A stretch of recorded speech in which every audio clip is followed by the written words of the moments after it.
جب حضور پاک صلی اللہ علیہ وسلم کی وفات کی خبر عرب میں پھیلی تو اس کے ساتھ ہی بغاوت بھی پھیلنے لگی۔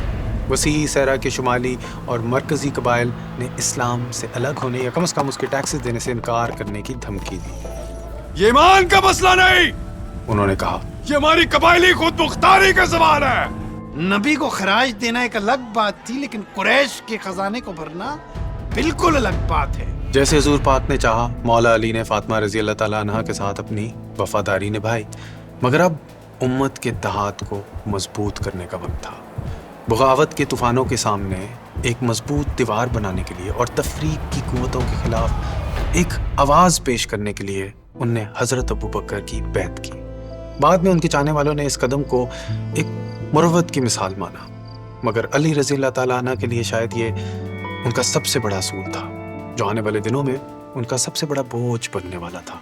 فتنے سے امت کو محفوظ رکھنا۔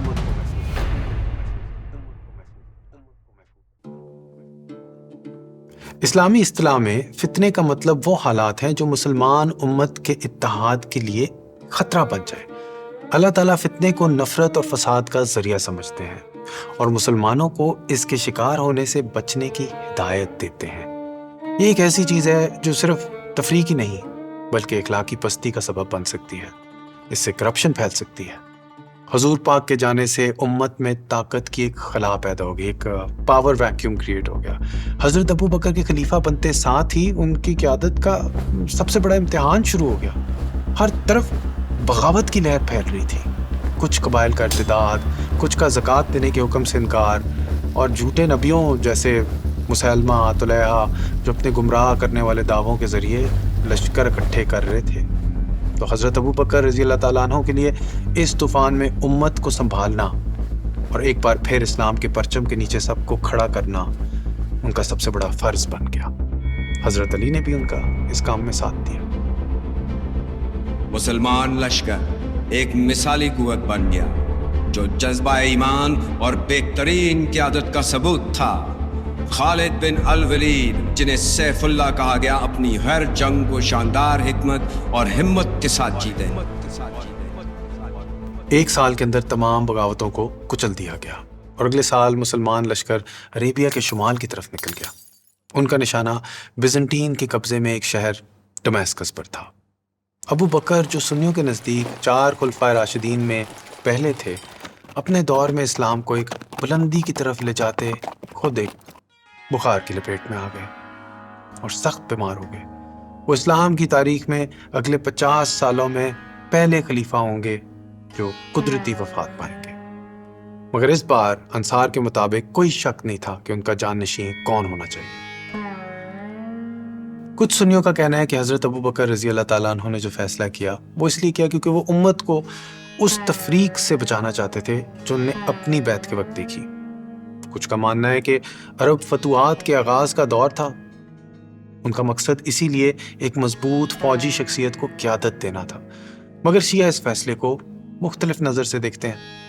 ان کا دعویٰ ہے کہ یہ مولا علی کے خلاف دشمنی اور انہیں قیادت سے دور رکھنے کی نیت کا نتیجہ ہے۔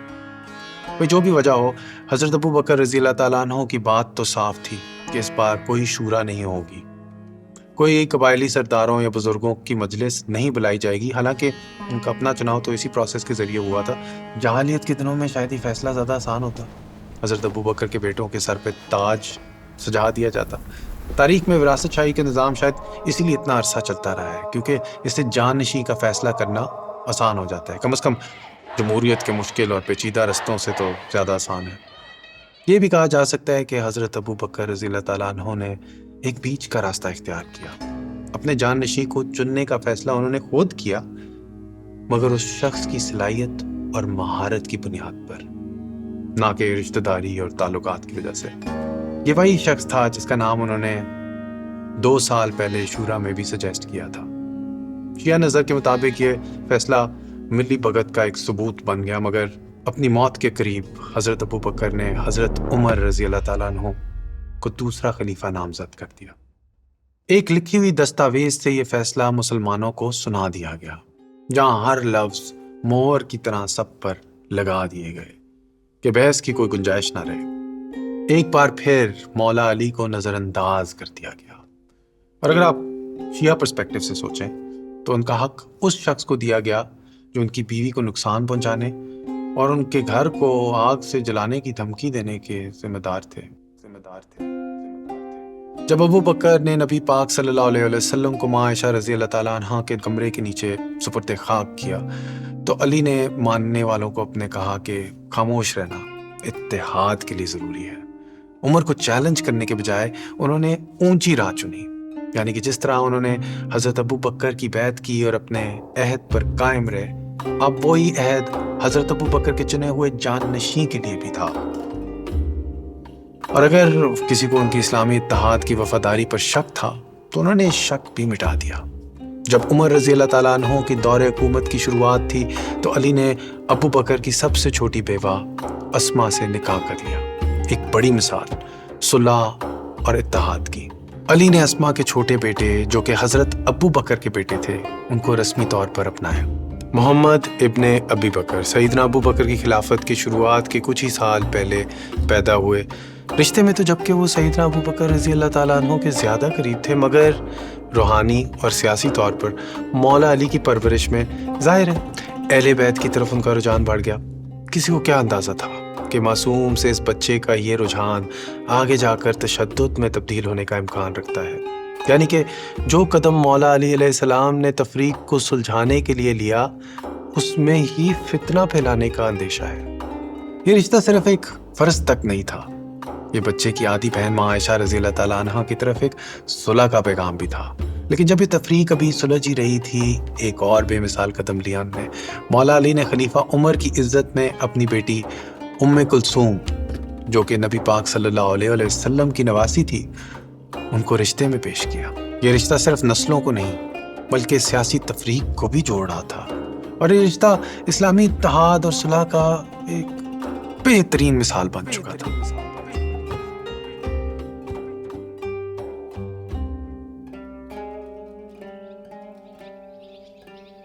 وہی فدق کی زرخیز زمین کے باغ جو شیعہ نظر میں بی بی فاطمہ علیہ السلام کا ورثہ تھا، یا جیسے کہ ٹیکنیکل آرگیومنٹ ہے کہ ورثہ نہیں، تحفے کے طور پہ نبی پاک نے اپنی زندگی میں ہی فاطمہ علیہ السلام کو دے دیے تھے کہ یہ ان کی ذاتی ملکیت تھی. مگر سیدنا ابو بکر رضی اللہ تعالیٰ عنہ کا کہنا تھا کہ جائیداد کے دعوے کو قانونی طور پر تسلیم صرف تب ہی کیا جا سکتا ہے جب اس کے لیے گواہی دی جائے. تو فاطمہ رضی اللہ تعالیٰ عنہ نے اس دعوے کے لیے مولا علی اور ام ایمن کی گواہی کو پیش کیا. سنی روایت کے مطابق حضرت ابو بکر رضی اللہ تعالیٰ عنہ نے گواہی کو اس لیے قبول نہیں کیا کیونکہ جائیداد کے معاملات میں اسلامی قانون کے مطابق 2 مرد یا 1 مرد اور 2 عورتوں کی گواہی ضروری ہے. یہ گواہی اس قانونی ضرورت کو پورا نہیں کر رہی تھی، اس لیے دعویٰ رد ہو گیا. شیعہ روایت بیان کرتی ہے کہ فاطمہ علیہ السلام اپنے غم اور رنج کے اظہار کے لیے نبی پاک صلی اللہ علیہ وسلم کی مسجد میں پہنچی جہاں حضرت ابو بکر اور دوسرے صحابہ جمع تھے، اور وہاں انہوں نے ایک تاریخی خطبہ دیا جو شیعہ ادب میں خطبہ الفدقیہ کے نام سے مشہور ہے. اس خطبے میں فاطمہ علیہ السلام شکوہ کرتی ہیں کہ امت نے نبی صلی اللہ علیہ وسلم کی ہدایت کو کتنی جلدی فراموش کر دیا اور نئی قیادت انصاف اور رحمت کے اصول پر عمل کرنے میں ناکام رہی ہے، خاص کر نبی صلی اللہ علیہ وسلم کے اپنے گھرانے کے ساتھ. مگر وقت کے ساتھ شکوے مٹتے نظر آ رہے تھے. عمر رضی اللہ تعالیٰ عنہ کے دور میں نبی پاک صلی اللہ علیہ وسلم کی جائیداد کے معاملے میں وہی فیصلہ برقرار رہا، وہ وراثت میں نہیں جا سکتی، لیکن اس کا انتظام کا طریقہ بدل دیا گیا. عمر رضی اللہ تعالیٰ عنہ نے فدق اور کچھ اور املاک کا انتظام مولا علی اور عباس رضی اللہ تعالیٰ عنہ کے حوالے کر دیا.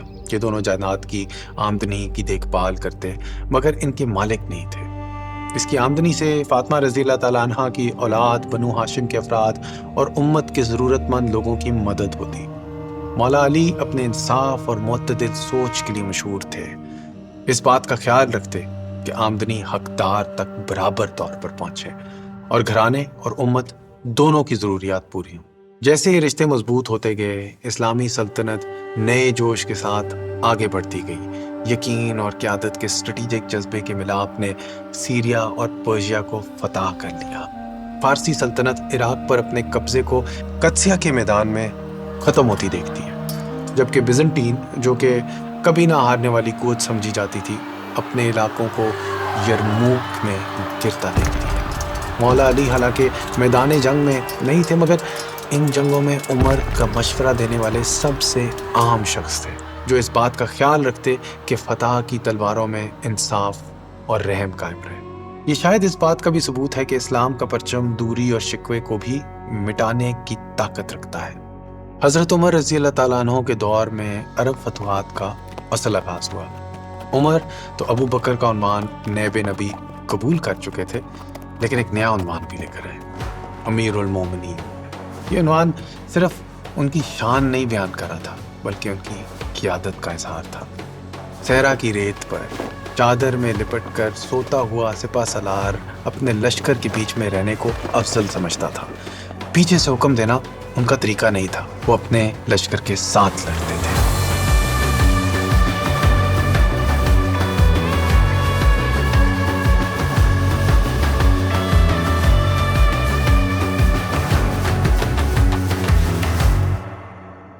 مگر کچھ شیعہ روایات میں ان پہ یہ الزام لگایا جاتا ہے کہ وہ جنگوں کے دوران کبھی کبھی پیچھے ہٹ جاتے تھے، کہ جنگوں میں ان کا کردار قائد کی طرح فرنٹ لائن پر اتنا نمایاں نہیں تھا، مگر ان کی سند پر اختلاف ہے اور سنی مورخ ان الزامات کو غلط یا کمزور سند کی روایت کہتے ہیں۔ آپ رجوع کر سکتے ہیں الطبری کا۔ سنیوں کے ہاں ان کو ایک اسٹریٹجک مائنڈ کے طور پر بڑا رتبہ حاصل ہے کہ وہ شاید تلوار چلانے سے زیادہ پلاننگ میں ماہر تھے۔ دونوں روایات میں لیکن کوئی مضبوط واقعہ نہیں ملتا کہ وہ ڈیزرٹر تھے۔ شیعہ سوشل کامنٹری میں یہ بات ہمیں نظر آتی ہے، مگر کوئی حوالہ میری نظر سے نہیں گزرا۔ آئی ایم شیور نیچے کامنٹس میں آپ مینشن کر دیں گے اگر کوئی ہے ایسا کوئی ہسٹوریکل ریکارڈ، تو موجود تاریخی پرچوں کے سامنے ابھی کے لیے ہم تسلیم کر لیتے ہیں کہ عمر رضی اللہ تعالیٰ عنہ ایک کمال جنگجو تھے، اور ان کا انصاف ان کی سختی کے برابر مشہور تھا، اتنا سخت کہ وہ اپنے گھر والوں کے لیے بھی رعایت نہیں دیتے تھے۔ الموطا میں امام مالک کا ریکارڈ ہے کہ جب ان کا اپنا بیٹا شراب کے نشے میں ملا تو عمر نے حکم دیا کہ اسے 80 کوڑے لگائے جائیں۔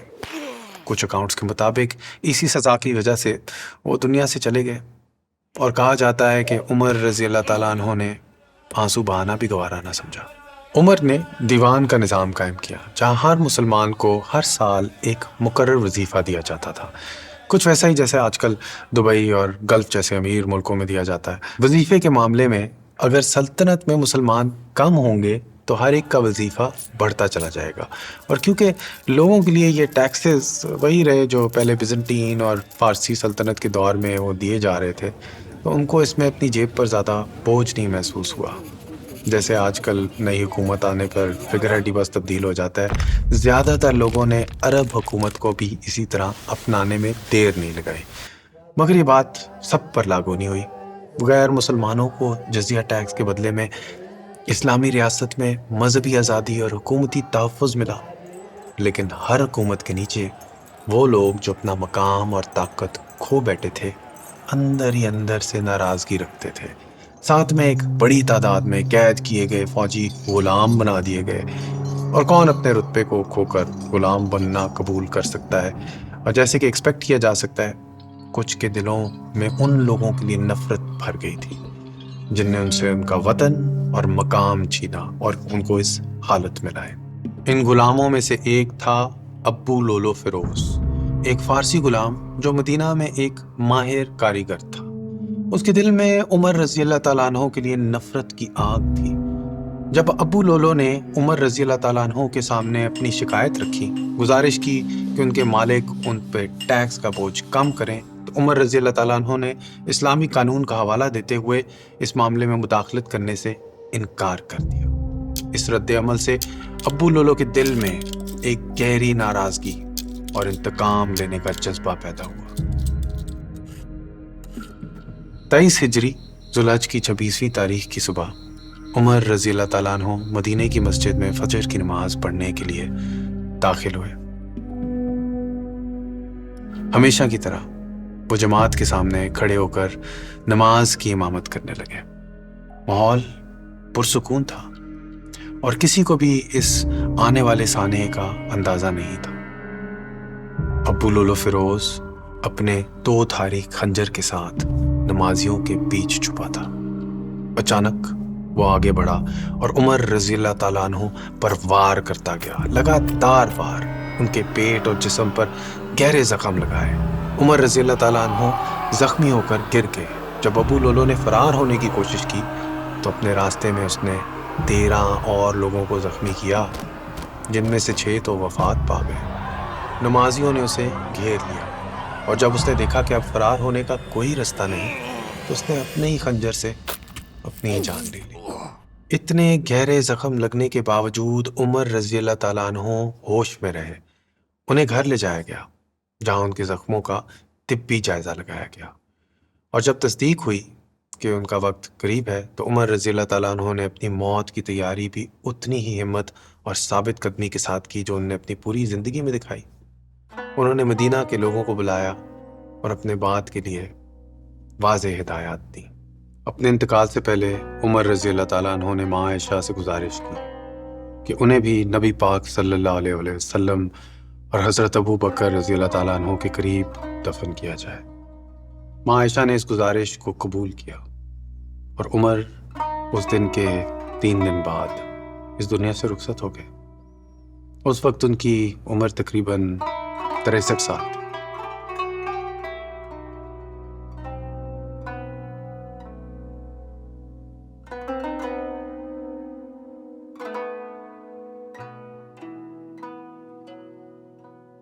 اس واقعے کی ایک اور بھی روایت ہے کہ ابو لولو کی بہن کو حضرت عمر رضی اللہ تعالیٰ عنہ نے یا ان کے حکم سے قتل کروایا گیا اور وہ بدلہ لینے آیا تھا۔ مگر اس قسم کے واقعات کی یہ تاریخی حوالے جو ہے نا وہ بہت کمزور ہیں۔ شیعہ مورخ اس وجہ سے اس کو زیادہ طرف نہیں دیتے، بلکہ اس واقعے کو ایک سیاسی نقطہ نظر سے دیکھا جاتا ہے جہاں مظلومیت کا تصور ابو لولو کے کردار کے ساتھ جوڑ دیا گیا ہے۔ ایران میں ابو لولو کا مزار بھی موجود ہے جہاں کچھ لوگ حضرت عمر رضی اللہ تعالیٰ عنہ کے قاتل کو ایک طور کا ہیرو بنا کر پیش کرتے ہیں۔ کیونکہ اس ڈاکیومنٹری سیریز کا مقصد ہے کہ آپ کو ہر قسم کے پرسپیکٹیو سے آگاہ کیا جائے، تو میں آپ کو بتا رہا ہوں، لیکن زیادہ تر لوگ اس پرسپیکٹیو میں بلیو نہیں کرتے۔ حضرت عمر کا آخری بیان تھا کہ اگلا خلیفہ ایک 6 رکنی شورا کے ذریعے متعین کیا جائے گا۔ یہ صحابہ 10 مبشرہ میں سے ہی تھے، یعنی کہ وہ 10 صحابہ جن کو حضور پاک نے اس دنیا میں ہی جنت کی بشارت دی تھی۔ عمر رضی اللہ تعالیٰ عنہ کا حکم تھا کہ فیصلہ 3 دن کے اندر ہو، اور اگر اختلاف ہو تو اکثریت کا فیصلہ مانا جائے۔ عثمان رضی اللہ تعالیٰ عنہ کے لیے بہت سے لوگوں نے اپنی پسندیدگی کا اظہار کیا۔ لوگ کہتے تھے کہ ان کا نرم مزاج اور کھلا دل ان کو بہت پسند ہے۔ علی رضی اللہ تعالیٰ عنہ کے طرفداروں نے ان کے قرآن کے علم اور نبی صلی اللہ علیہ وسلم کے ساتھ قربت اور انصاف کی مثال دی۔ تیسرے دن عبد الرحمن رضی اللہ تعالیٰ عنہ نے شورا کو جمع کیا اور انہوں نے مولا علی اور عثمان رضی اللہ تعالیٰ عنہ دونوں سے سوال کیا کہ کیا وہ قرآن سننا ابو بکر اور عمر کے طریقوں کے مطابق حکومت کریں گے؟ دونوں نے اس کا جواب ہاں میں دیا۔ اس واقعے کا ایک اور ورژن بھی ہے جس میں علی علیہ السلام نے پہلی شرط پہ انکار کر دیا ہے، یعنی کہ وہ حضرت ابو بکر اور حضرت عمر کی خلافت کے مطابق نہیں چلائیں گے، صرف قرآن اور سنت کے مطابق حکومت کریں گے۔ اور شیعہ پرسپیکٹیو کے مطابق یہی وہ انکار تھا جو انہوں نے پہلے ان کی خلافت پر بھی کیا تھا کہ مولا علی نے ان خلیفاؤں کی کبھی بیعت کی ہی نہیں تھی، اور ناج البلاغہ میں ان کے خطبات اور خطوط سے اس بات کی تصدیق ہوتی ہے۔ اس کے بعد عبد الرحمن نے حضرت عثمان رضی اللہ تعالیٰ عنہ کے حق میں فیصلہ سنایا، یہ کہہ کر کہ ان کی سپورٹ زیادہ ہے اور وہ ایک یونیفائنگ رول پلے کرتے ہیں۔ علی رضی اللہ تعالیٰ عنہ نے یہ فیصلہ خاموشی سے قبول کر لیا۔ مطلب ایک طرف تھے مولا علی، اپنی زندگی کی چوتھی دہائی میں سپہ سالار، زیادہ تر اکاؤنٹس کے مطابق وہ پہلے مرد تھے جن نے اسلام قبول کیا تھا۔ دوسری طرف تھے حضرت عثمان رضی اللہ تعالیٰ عنہ، ایماندار، امید خاندان کے امیر، صحابیوں میں سے ایک، مگر 70 سال کی عمر کا مطلب تھا کہ وہ اس زمانے کے بزرگوں کے بزرگ تھے۔ ماڈرن ہسٹورینز کے مطابق یہی بات تھی جو ان کو برتری دے گئی کہ وہ اور زیادہ دیر خلیفہ تو نہ رہ پائیں گے اور دوسروں کو بھی موقع مل جائے گا خلیفہ بننے کا۔ جب انہوں نے فیصلہ سنا دیا تو حضرت علی نے عثمان کو خلیفہ تسلیم کر لیا۔ وہ اس وقت اپنے حق کے لیے لڑ سکتے تھے، مگر پھر وہ شخص نہ رہتے جو ان کی شان کا حصہ تھا، وہ انسان جو نزاکت اور ایمانداری کے لیے مشہور تھے۔ شاید مولا علی، ہسٹورینز کا کہنا ہے کہ سیاسی دنیا کے لیے کچھ زیادہ ہی عزت دار ثابت ہوئے۔ صحرا کی ریت کا رخ ہمیشہ بدلتا رہتا ہے۔ اسلامی سلطنت کا سیاسی ماحول بھی اتنا ہی بے قرار تھا۔ شروع میں عثمان رضی اللہ تعالیٰ عنہ کی نرم مزاجی اور ان کی دولت ایک خاصیت لگی، اور ان کا نبی صلی اللہ علیہ وسلم کے دور میں سخی شخصیت کے طور پہ مشہور ہونا بھی حکومت کے لیے مضبوط بنیاد تھا۔ لیکن اس سکون کے پیچھے سیاسی تناؤ دھیرے دھیرے ابھر رہا تھا۔ مدینہ کی گلیوں میں نیپوٹزم کے افسانے گونجنے لگے۔ عثمان ابن عفان، جو امیر بنو امیہ خاندان کے رکن تھے، نے اپنے گھرانے کے لوگوں کو اہم حکومتی مقامات پر لگانا شروع کیا۔ ماروان ابن الحکم، ان کے کزن اور گورنر، بہتوں کے لیے نااہل تھے، اور اس کا شاندار لائف سٹائل پہلے دو خلفاء کی سادگی سے مختلف تھا۔ یہ فیصلہ مدینہ کے انصار اور سردوں کے لڑنے والے فوج کے افسروں کے لیے ناراضگی کا سبب بنا، جو سمجھتے تھے کہ نئے علاقوں کی فتح میں ان کی قربانیاں نظر انداز کی جا رہی ہیں۔ خاموشی ناراضگی کے شور میں بدل رہی تھی۔ قرآن، جو اسلام کی روح ہے، بھی اختلاف کا سبب بن گیا۔ حضرت عثمان رضی اللہ تعالیٰ عنہ کا قرآنی متن کو سٹینڈرڈائز کرنا، قرآن کریم کی انآفیشیل کاپیز کو جلا کر پیغام کی پاکیزگی کو محفوظ رکھنے کی کوشش تھی، لیکن کچھ لوگوں نے اس فیصلے کو بھی سخت اور جبری سمجھا۔ تناؤ بڑھتا گیا، اور مدینہ، جو اسلام کا دل تھا، وہاں بغاوت اور ناراضگی کے شعلے ابھرنے لگے۔ یہاں تک کہ ماں عائشہ رضی اللہ تعالیٰ عنہ کا بھی کہنا تھا کہ یہ ضرورت سے زیادہ مداخلت تھی، خاص کر کیونکہ ان صحابہ کے پاس قرآن کے اپنے نسخے تھے جو لہجے اور ترتیب میں تھوڑے مختلف تھے۔ وہی الامامہ والسیاسہ کے مطابق ماں عائشہ رضی اللہ تعالیٰ عنہ نے بھی عثمان رضی اللہ تعالیٰ عنہ کی حکومت کے طریقوں پر اختلاف کا اظہار کیا۔ روایتوں کے مطابق انہوں نے ایک جوتی اٹھائی جو ان کی ناراضگی کا اظہار تھا۔ امید خاندان کے افراد نئی طاقت اور دولت کے نشے میں مدینہ کی چھوٹی اور سادی بستیوں کے درمیان شاندار حویلیاں کھڑی کرنے لگے۔ یہ حویلیاں ان زندگیوں کے بالکل برعکس تھیں جو پہلے خلفاء کی شان تھیں، جن میں عثمان رضی اللہ تعالیٰ عنہ اپنی دور خلافت سے پہلے کی سادگی کا طریقہ بھی شامل تھا۔ یہ عمارتیں ایک عالم تھیں، ایک بڑھتے ہوئے فاصلے کی، جو حکومت، اشرفیہ اور عام لوگوں کے درمیان بڑھتا جا رہا تھا۔ جہاں امید خاندان کے زیادہ تر افراد حضرت محمد صلی اللہ علیہ وسلم کی شروعات میں مخالفت میں کھڑے تھے، وہاں حضرت عثمان رضی اللہ تعالیٰ عنہ نے اسلام کو شروع میں ہی قبول کر لیا تھا۔ انہوں نے آپ کے ساتھ مدینہ سے ہجرت کی اور اپنا زیادہ تر مال اسلام کے لیے وقف کیا تھا۔ حضور پاک نے اپنی دوسری بیٹی کا ہاتھ حضرت عثمان کو دیا، اور پھر جب وہ وفات پا گئیں تو پھر اپنی تیسری بیٹی کا بھی ہاتھ دیا۔ حضرت عثمان رضی اللہ تعالیٰ عنہ کو یہ شرف حاصل تھا کہ وہ رسول کے دور داماد تھے۔ اسی دور میں عثمان رضی اللہ تعالیٰ عنہ نے اپنے ماں شریک بھائی الولید کو کوفہ کا گورنر بنایا۔ یہ فیصلہ کچھ لوگوں کے لیے ناراضگی کا سبب بنا، کیونکہ الولید کا سخت پرہیزی کا شمار ان صحابہ یا پہلے کے گورنر جیسا مضبوط نہ تھا۔ روایتوں کے مطابق الولید، جو کوفہ کے گورنر تھے، شراب نوشی کے جرم میں ملوث پائے گئے۔ ایک دن فجر کی نماز کے وقت انہوں نے نشے کی حالت میں 2 کے بجائے 4 رکعت پڑھا دیے، اور کچھ نیریشنز کے مطابق جب نمازیوں نے ان کو کہا کہ یہ آپ کیا کر رہے ہیں تو انہوں نے مذاق میں جواب دیا، کیوں اور پڑھا دوں؟ مجمع حیرت میں تھا۔ کوفہ کے لوگوں نے مدینہ میں حضرت عثمان رضی اللہ تعالیٰ عنہ کو شکایت بھیجی، اور ان کا ایک وفد مدینہ کے شہر میں خلیفہ عثمان کے دربار تک پہنچا۔ اب عثمان رضی اللہ تعالیٰ عنہ جانے تو جاتے تھے اپنے نرم مزاج کے لیے، مگر اسلام کی روح کے ساتھ ناانصافی تو درگزر نہیں کی جا سکتی تھی۔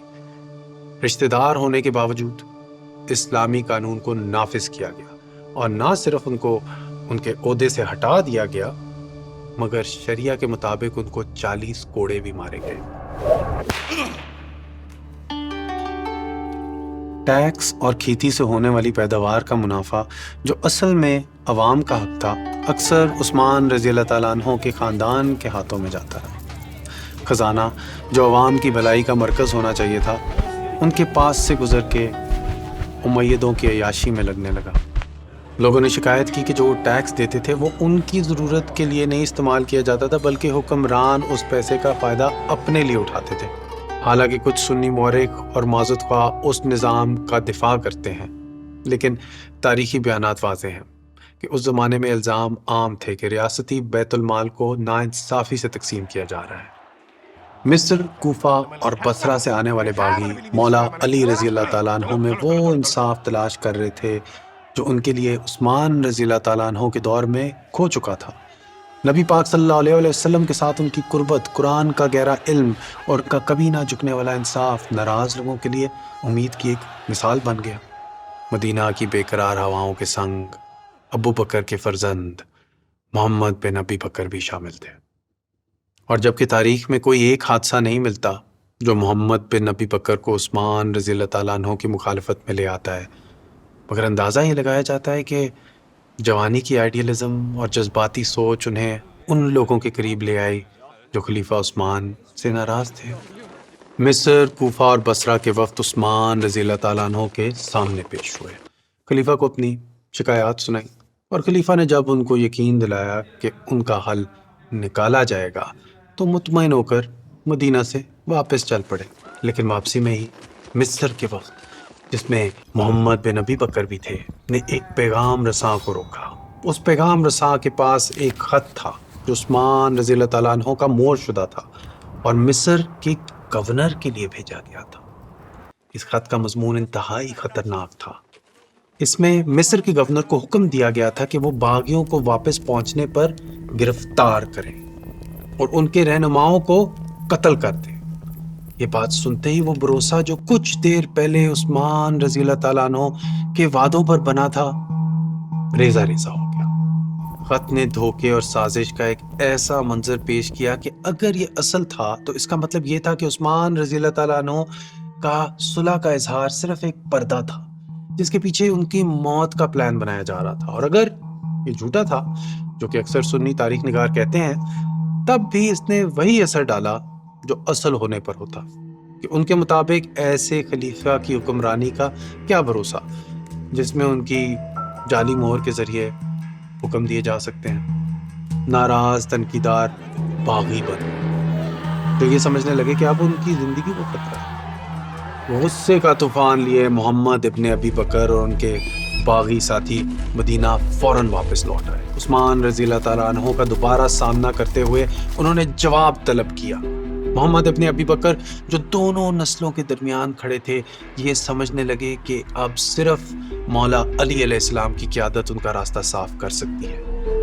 لگتا تھا کہ وقت اپنے آپ کہہ رہا ہے کہ مولا علی کا وقت آنے والا ہے، مگر مولا علی نے اس موقع کا فائدہ اٹھا کر طاقت کا دعویٰ نہیں کیا، اس خیال میں کہ کہیں مسئلہ خون کا رنگ نہ لے لے۔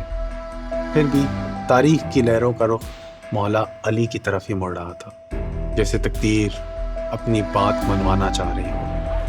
تناؤ آخر ایک بم کی طرح پھٹ گیا۔ مدینہ میں باغیوں نے عثمان رضی اللہ تعالیٰ عنہ کے گھر کو گھیر لیا، ان سے ان کا استعفیٰ مانگنے لگے۔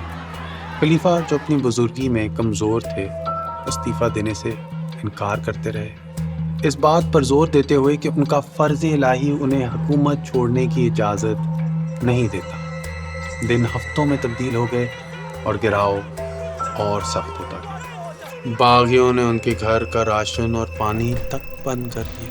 کچھ وفادار ساتھی ان کو بچانے کے لیے تیار تھے، جس میں حسن اور حسین بھی شامل تھے، مگر عثمان رضی اللہ تعالیٰ عنہ نے انہیں بھی اپنی جان کی خاطر خون بہانے سے منع کر دیا۔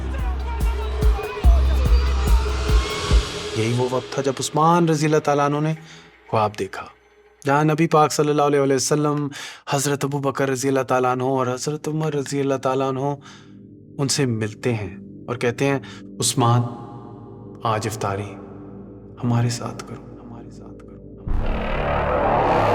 دروازے کے باہر ایک خوفناک حقیقت کا سایہ تھا، بغاوت، غصہ اور جذبات کا جان لیوا طوفان۔ مگر اس طوفان کے درمیان حضرت عثمان رضی اللہ تعالیٰ عنہ کو اپنے ہی اندر ایک تسلی اور سکون کا کونا ملا کہ ان کی آنے والی رخصتی ان کو ان کے عزیز ساتھی اور رہنما سے ملائے گی۔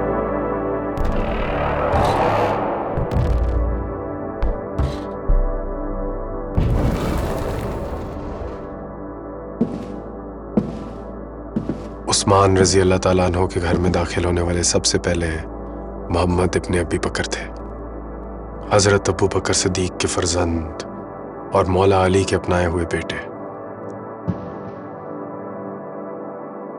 جنہوں نے عثمان رضی اللہ تعالیٰ عنہ کو ان کی داڑھی سے پکڑا اور نعوذ باللہ تلوار چلانے ہی والے تھے کہ حضرت عثمان نے ان سے پوچھا، کیا ابو بکر صدیق اگر زندہ ہوتے تو تمہیں اس حال میں دیکھ کر خوش ہوتے؟ خوش ہوتے؟ خوش ہوتے؟ خوش ہوتے؟ خوش ہوتے؟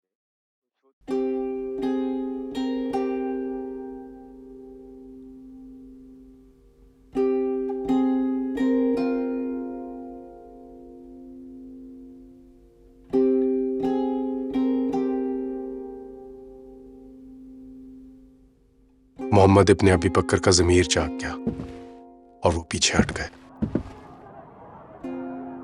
وہ روزے کی حالت میں قرآن مجید کی تلاوت فرما رہے تھے جب ان پر تلوار چلائی گئی اور ان کا خون قرآن مجید کی پاک آیت سورۃ البقرہ کو رنگ گیا۔ اللہ تمہارے لیے کافی ہے ان کے مقابلے میں۔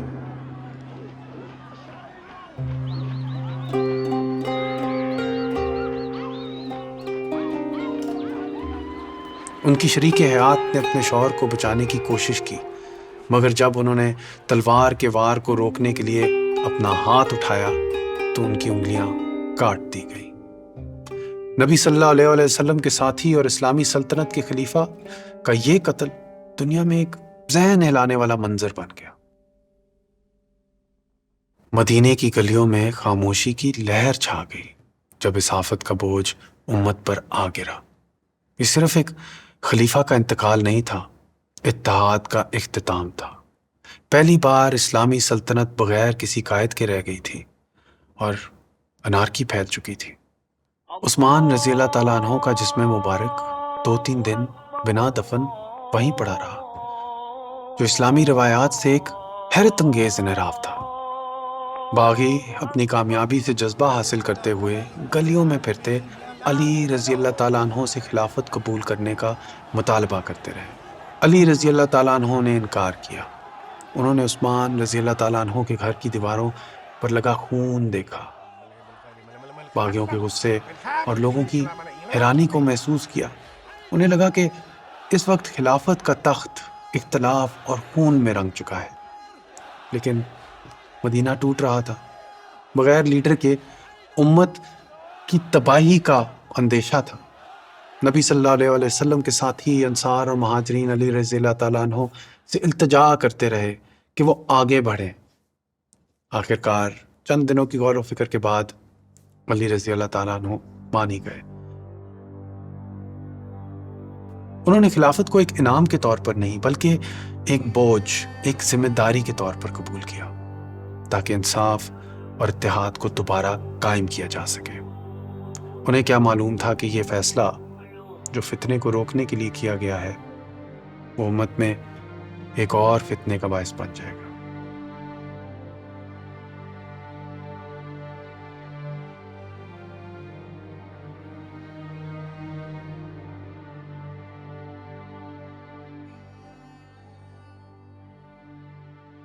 امید ہے آپ کو تیسرا حصہ سیریز کا پسند آیا۔ اگر آپ کو اہم واقعہ کوئی مسنگ لگے تو پہلی 2 ایپیسوڈز دیکھنے کے بعد نیچے ضرور مینشن کیجیے گا، کیونکہ ابھی تاریخ باقی ہے۔